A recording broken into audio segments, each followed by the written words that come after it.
Friends, આજે ફરીથી plus accounting સોફ્ટવેરમાં આપણે એક નવો પોઈન્ટ જોશું. ફ્રેન્ડ્સ, આજનો આપણો પોઈન્ટ છે કે આપણે બિલિંગ જે પ્રિન્ટ કરીએ છીએ એમાં ફ્રેન્ડ્સ એડ્રેસ ચેન્જ કઈ રીતે કરવું. હવે ફ્રેન્ડ્સ, અહીં સૌપ્રથમ ડેમો વર્ઝન આપણે ખોલી લેશું.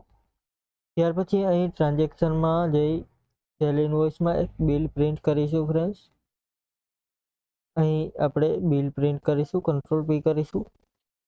ફોર્મેટમાં ડિફોલ્ટ ફૂલ રાખી દેશું, ઓકે કરીશું. હવે ફ્રેન્ડ્સ, અહીં તમે જોશો તો ડેમો વર્ઝનમાં એડ્રેસ છે ડેમો વર્ઝન 1 2 3. અહીં એડ્રેસમાં આપણે ભૂલ છે.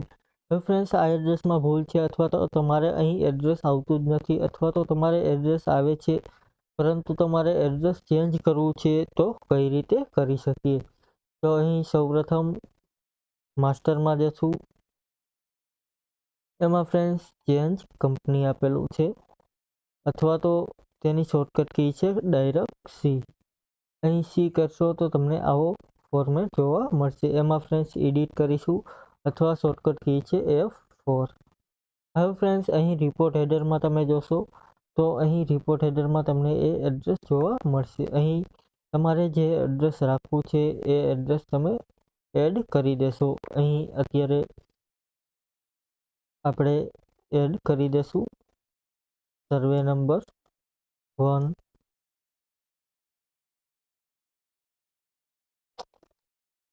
પ્લોટ નંબર P1,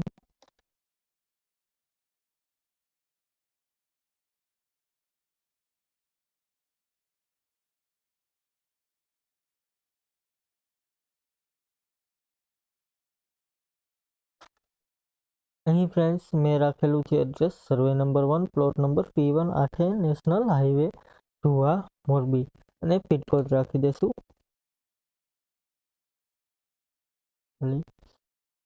અહીં ફ્રેન્ડ્સ ફિનિશ આપી દેશું.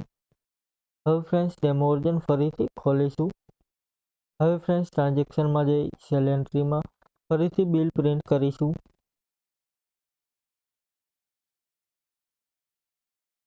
ડિફોલ્ટ ફોર્મેટ રાખી દઈશું, સ્ક્રીન કરીશું, ઓકે કરીને પ્રિન્ટ આપીશું.